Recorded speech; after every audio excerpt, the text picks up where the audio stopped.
Hello everyone, welcome to the fourth part of immune system. Today we are going to discuss a very important concept, that is autoimmunity. A good knowledge about the concept of autoimmunity is very important. Then only we can understand the pathogenesis of various autoimmune diseases that we are going to discuss in the subsequent sessions. Fine? Yes. First of all, what do you mean by autoimmunity? They are nothing else but the immune reactions against the self antigens. And that means our body has antigens. Antibodies are produced against our own antigen. We call it as autoimmunity. Remember, normal individuals also, particularly in the old age group, autoantibodies can be found normally. Sometimes, if these autoantibodies cause some tissue damage, we call it as autoimmune disorders. There are three requirements which should be met, or three criteria. Suppose I have to say that a particular disorder A is an autoimmune disorder. A is an autoimmune disorder. For that, three important criteria should be present. Number one, the presence of an immune reaction which is specific for some self antigen or self tissue. Number two, the evidence of that such reaction, it is not secondary, but it is primary significance.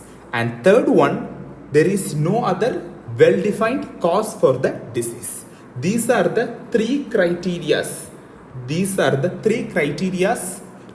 Which we should consider before saying that a particular disease is autoimmune disorder. The clinical manifestations are different. They may be either organ specific or they may be either a systemic disease. For example, type 1 diabetes mellitus. Here, autoantibodies are produced against the beta cells of islet of pancreas. Am I right? Or in multiple sclerosis, autoantibodies are produced against the central nervous system myelin sheath. So these and all are nothing else but what? Organ specific. That means they will affect only that particular organ. Whereas we have something what we call it as systemic lupus erythematosus.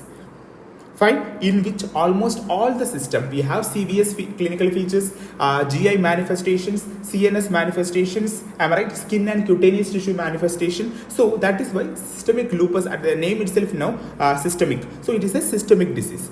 There we have some other entities called as Goodpasture syndrome, which will fall in between this organ specific disease and systemic disease.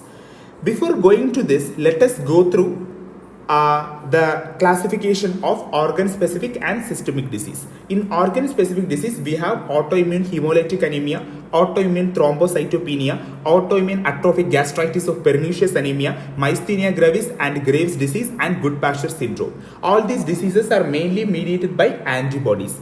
Mediated by T cells, we have type 1 diabetes mellitus and multiple sclerosis. Type 1 diabetes mellitus, autoreactive T cells are directed against the beta islets of pancreas, Langerhans of pancreas, and multiple sclerosis, autoreactive T cells are directed against the CNS myelin. And in systemic, we have mainly systemic lupus erythematosus that we will discuss in detail with the latest updates of the American College of Rheumatology updates along with the Harrison updates. Fine. And finally, the disease which are mediated by T cells, we have systemic disease, systemic sclerosis, also called as scleroderma, Sjogren syndrome, and rheumatoid arthritis. Everything we will discuss in detail. And coming into what are the diseases which are postulated to be autoimmune. That means it is not well established that they are purely autoimmune disorders, but it is postulated that the pathogenesis, the mechanism behind this disease is most probably because of the defect in because of autoimmunity. What are such diseases? Yes, very important. Number one, polyarthritis nodosa. Number two, inflammatory myopathies. Inflammatory myopathies we will discuss in this chapter. Inflammatory bowel disease, Crohn's disease, and ulcerative colitis, which we will discuss in GI pathology. Then primary biliary cirrhosis and autoimmune hepatitis, that we will discuss in the liver pathology. Fine? Yes. So please go through this table. I have marked it as it is a VVIP. Okay, very important table. Okay. Yes. Once this is done, now let us see what is immunological tolerance. Immunological tolerance is a very frequently asked short note question. So what is immunological tolerance? That means tolerating. We are tolerating. Am I right? Yes. That means it is a phenomenon of unresponsiveness to an antigen which is induced by exposure of lymphocytes to that of antigen. For example, in my body, I have lot of self antigens. Lymphocytes are directed or produced against my own antigen, but my antigen won't respond. So that is an unresponsiveness. That means my body is tolerating. That is why it is called as immunological tolerance. So what do you mean by self-tolerance? Lack of response towards individual's own antigens. Okay, sometimes your friends will be blabbering. Okay, he will be talking some unrelated things, so he won't respond. Okay, so same way our body will, our antigen also won't respond to the autoreactive T cells or lymphocytes which are directed against it. That is called as self-tolerance. Remember, there are two types of self-tolerance. One is what we call it as central tolerance, and another one is what we call it as peripheral tolerance. Okay, I will try my level best to make this concept of central and peripheral tolerance very simple and very easy for you. So what is central tolerance? Remember, as far as central tolerance is concerned, central tolerance means, remember, primary lymphoid organs. What are primary lymphoid organs? Yes, bone marrow and the thymus. Bone marrow produce the B cells, thymus produce the T cells. Okay, so here the mechanism, there are some mechanism acting at this level which prevents autoimmunity. That is what we call the central tolerance. At the same time, when these lymphocyte reaches the secondary lymphoid organ like spleen, lymph node, Peyer's patches, there will be some mechanism to prevent autoimmunity. That is what we call as peripheral tolerance. I hope you understand by the terminology central and peripheral tolerance. Okay. So in central tolerance, we have two major mechanisms. One is what we call it as negative selection or clonal deletion, and next one is what we call it as receptor editing. Remember, the negative selection or clonal deletion is for T cells. This is mainly for T cells, whereas the receptor editing is mainly for B cells. Very simple. Okay, very simple manner I am explaining. Fine. For example, thymus will produce some T cells. Okay, yes. So this T cells will encounter some self antigens. Am I right? Yes. So when immature T cells, not mature T cells won't fight with self antigens. Immature T cells, when they fight with the self antigen, what will be happening? Finally, these T cells will be died. They will be killed by apoptosis. That is what it is called as negative selection or clonal deletions. So whenever some immature T cells encounter self antigen, these immature T cells will be killed by apoptosis. That is called clonal deletion, also called as negative selection. Okay, for example, and remember, normally this mechanism, that means normally this negative selection or clonal deletion is encoded by a protein called the IRE. What is that called as IRE? Okay, that is autoimmune regulator. It is this protein which is responsible for the killing or the apoptosis of these immature T cells, so that autoimmunity does not occur. Suppose whenever there is a loss of function mutation in this IR gene, what will happen? Autoimmunity will come into action. Am I right? There won't be central tolerance, there won't be any negative selection or clonal deletion. That condition we call it as autoimmune polyendocrine syndrome, that we will discuss in endocrine pathology. Okay? Yes. So here what will happen? Autoimmunity will come. Tissue damage occurs via CD4 plus T cells. Tissue damage occurs via CD4 plus T cells. Simple. So that finishes the T cells. Coming into B cells. What happens B cells? B cells are produced in the bone marrow. Here also there will be some immature B cells. This will fight against with some self antigen. So what will happen? There will be receptor editing. Name itself it is there. Receptor editing. There it is negative selection. We are removing. Okay, we are removing the immature T cells. Here already the B cells has come out. We can't do anything. So what we will be doing? The receptor, that is the antigenic receptors. No, for in B cells there will be some receptors which is going to sense the antigen. That receptor sensor, okay, that sensing receptors, it will undergo some editing so that it can't detect the self antigen. It can't detect the self antigen. So receptor editing means, that means the receptors normally expressed in the B cells, okay, will undergo some editing so that it can't bind with the self antigen. So no autoimmunity. This is called as receptor editing. This is called as receptor editing. See, receptor editing. So B cells undergo receptor editing, T cells undergo negative selection or clonal deletion, apoptosis. Just remember these two things. Okay, suppose the B cells and T cells have escaped from the central tolerance, they reached the peripheral lymphoid organs. Now also autoimmunity should be prevented, right? So in periphery, we have some mechanism to prevent this, that is called as peripheral tolerance. Two mechanisms here is there. One is what we call, not two, we have around 3 to 4 mechanisms. One is what we call it as energy. What is that called as energy? That means suppose if this T lymphocyte recognizes the self-antigen, such lymphocyte will be rendered functionally unresponsive. That is called the energy. Energy means simply suppressing them. That's all. Okay. Yes, you have already recognized. So what the body will tell to the T lymphocyte which has recognized the self-antigen. For example, I will draw this. This is a T cell. This has recognized a self-antigen. So our body will tell a big no to this T cell. A big no to T cells. You can't be functional. Shut your mouth. Fine. So this is what we call it as energy. Remember, when I have discussed earlier that the T lymphocyte will recognize antigen. We have MHCs, antigen presenting cells, everything. So for that we have some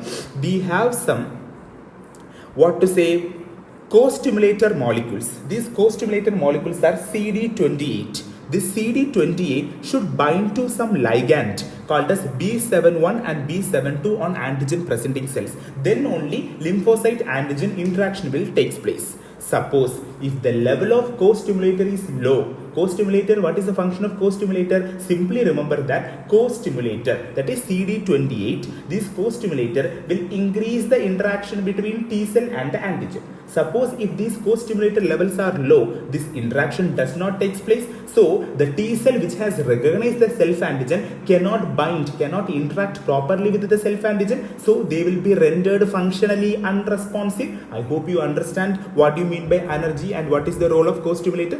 Very simple. Fine. Yes. So that is energy, low level. This is a MCQ question that they have asked. Okay. In energy, what is the mechanism? That is low levels of co-stimulators like CD28. Okay. Yes. So lot of mechanisms of this energy. So one mechanism I told you, low levels of co-stimulatory molecules. Another thing is what they are called as, like what we have co-stimulator, there is something what we call it as co-inhibitors. What is that called as? Co-inhibitors. These co-inhibitors are, number 1 is CTLA4 and number 2 is PD1. Okay, CTLA4 will bind to B7 molecules. Normally CD28 bind to B7. Okay, that is co-stimulator. Co-stimulator is CD28 that will bind to B7. Whereas here we have something called as co-inhibitors. What are the two co-inhibitors? One is CTLA4 and number 2 is PD1. CTLA4, it is also like, it is similar to CD28 only. It will bind to B7. But you know, CD28 will stimulate B7, but CTLA4, it is a co-inhibitor, so it will inhibit B7. No T cell antigen interaction takes place. Number 2 is PD1, which will bind to PDL1 and PDL2. Okay, and remember this blocking. Okay, when we develop the antibodies which block the CTLA4, PDL1, all these are the recent advances for tumor immunotherapy. Am I right? So that the antibodies will promote response against the tumors. Okay, yes. This is a recent update. Okay, this is a recent update. The role of PD1. Okay, PD1 antibodies directed against PD1. What can be used for tumor immunotherapy. Fine. So CTLA4 and PD1 both are co-inhibitors. They are not co-stimulators. They are co-inhibitors. They will bind with PDL1 as well as B7 and they will inhibit the interaction between T cell and the self-antigen. So this is the mechanism of energy. What are the two mechanisms? Either decreased level of co-stimulator molecules, that is the first mechanism of energy. Second mechanism is co-inhibitors like CTLA4 and PD1, which will bind with the PDL1, PDL2 as well as CTLA4 will bind with the B7 molecules. As a result, no interaction between T cells and self-antigens. Next, coming into the suppression by regulatory T cells. Fine. So there are some group of T cells, like we have the T helper T cells, cytotoxic T cells. Similarly, we have the regulatory T cells. These regulatory T cells are regulated by a protein which is what we call it as FOXP3. What is this called as FOXP3? This FOXP3 is responsible for the formation of CD4 plus regulatory T cells. The CD4 plus regulatory T cells will prevent what needed. Okay, it won't prevent. It will prevent what the unnecessary interaction of the mature T lymphocyte with the self antigen. So that is also again suppressing the what exaggeration of the immune response. Remember, whenever there is a mutation in FOXP3. Okay, mutation in FOXP3, like I have told you, IR. Okay, here whenever there is a mutation in FOXP3, there is a syndrome, autoimmune disease called as IPEX, because when FOXP3 when it undergo mutation, it can't produce the T regulatory regulatory T cells. So what will happen? Autoimmunity will come into action. IPEX. What is IPEX? Immune dysregulation, polyendocrinopathy, enteropathy, X-linked. Okay, this is the full form of IPEX. This has been asked multiple times. IPEX. Fine. Yes. Similarly, what they have found that CD25 gene polymorphism has been associated with multiple sclerosis and type 1 diabetes mellitus. So these are the two important. One is FOXP3, another one is CD25. These are two normally these two genes will prevent autoimmunity. Whenever there is an alteration in these two genes, it will cause us autoimmune disorders. The third one is called as deletion by apoptosis. Suppose those T cells, as I have told you, like what we call as a negative selection. Negative selection is a central tolerance, whereas deletion by apoptosis, it is a peripheral tolerance. Okay, that means apoptosis, it may occur in central tolerance as well as peripheral tolerance. And deletion by apoptosis means suppose the T cells has recognized the self antigen, those T cells will be killed by apoptosis. Fine. We have the apoptotic memories, BCL2, BCLX, all those things. And out of that, the most important thing is what we call it as the death receptor CD95. Now you are going to tell the death receptor Fas ligand CD95 belongs to extrinsic pathway of apoptosis or intrinsic pathway of apoptosis. Very good. It belongs to extrinsic pathway of apoptosis. So the Fas ligand is responsible for the apoptosis of these T cells which have already interacted with the self antigen. So such T cells will be eliminated. Whenever there is a mutation, everything, what is a normal gene and when it mutated, what will happen? Whenever there is a mutation in this Fas ligand, it will lead to an autoimmune disorder called autoimmune lymphoproliferative syndrome. I am going to write here in a table. See, at a just IR means when it mutated, it causes autoimmune polyendocrine syndrome. FOXP3, when it undergo mutation, it causes IPEX syndrome. Fas ligand, when it undergo mutation, it causes ALPS, that is autoimmune lymphoproliferative syndrome. But remember, there are some antigens which are hidden. They are sequestered from the immune system. Fine? Yes, that means these antigens are not in communicating with the blood and lymph. They are called as immunologically privileged site, also called as sequestered antigen. In our body, there are three important sites where the sequestered antigens are present. Number 1 is testis, number 2 is eye, number 3 is brain. That means the antigens of these organs, they are not exposed, they are hidden from the body's immune system. Suppose due to some injury or trauma, these antigens are released into the circulation, what will happen? There will be sudden and severe tissue inflammation and injury. This is the postulated mechanism behind post-traumatic arthritis and uveitis. So, what are the sequestered antigen or immunologically privileged site? What do you mean by that? That means these antigens are hidden from the immune system because the tissues in which these antigens are located, they not usually communicate with the blood and lymph, testis, eye and brain. So, whenever there is an injury, so this is the postulated mechanism behind post-traumatic arthritis and uveitis. I think this has been asked as an assertion recent question in what aims. Fine. Then coming into what is the mechanism of autoimmunity, general principle. So, whenever there is some genes, I told we have studied a lot of genes, loss of function, mutation, deletion, everything. So whenever there is a inheritance of such susceptibility genes associated with, whenever there is a breakdown of self-tolerance, we have central tolerance and peripheral tolerance. Whenever there is a problem in any of these tolerance, whenever there is some environmental triggers like infections and tissue damage, I will explain how tissue damage or infections will causes trigger the autoimmune disease. All this will causes the activation of self-reactive T lymphocyte. So what are this? Defective tolerance, abnormal display of self antigen, inflammation of our immune response. Fine? Yes.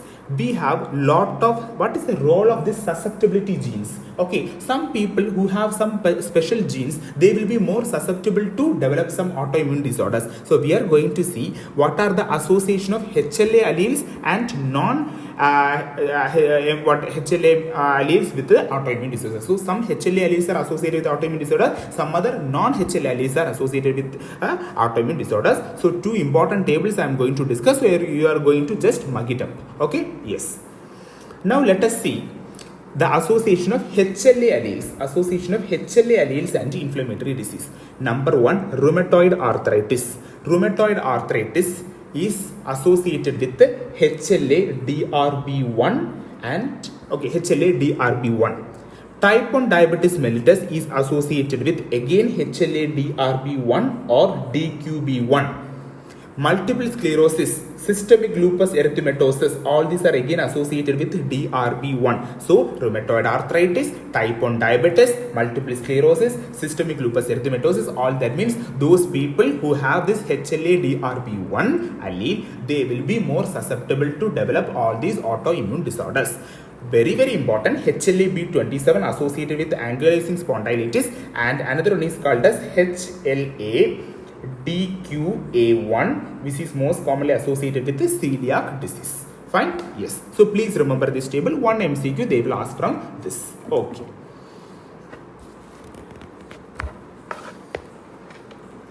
Next. There are some non-HLA alleles which are associated with autoimmune disorder. This is one of the most important recent update in Robbins 10th edition. Number one is PTPN22. PTPN22 is most commonly associated with, it is most commonly associated with what we call it as rheumatoid arthritis, inflammatory bowel disease, rheumatoid arthritis, inflammatory bowel disease, So what is the mechanism? What is the mechanism means protein tyrosine phosphatase, which will affect the secreting lymphocyte and alter negative selection. That means this PTPN22, this will alter the negative selection. So they mainly interfere with what type of tolerance? Negative selection means very good, central tolerance. Then another one is what we call it as the another one is what we call it as CTLA4. Again, we have told CTLA4 again in rheumatoid arthritis. Then another one is NOD2. Very, very important. NOD2. NOD2 is most commonly associated with inflammatory bowel disease. That we will see in the pathology of what mechanism of inflammatory bowel disease. So what will happen? Yes, there will be some resistance to gut commensal bacteria. Fine, there will be some resistance to gut commensal bacteria. Out of this, most important, I am going to mark it with the green color. PTPN22, CTLA4, number 3 is NOD2. Rest all, it's up to you. You can remember it or not, it depends. This IRF5, all this associated with this, but not that much common. Fine, yes. So that is, see, PTPN22. That is most commonly associated with rheumatoid arthritis, type 1 diabetes, PTPN22. Then NOD2, it's a member of actually NOD-like receptor associated mainly with the Crohn's disease. Then CD25, I told you, associated with the multiple sclerosis. Fine? Yes. So these are the important points you have to remember.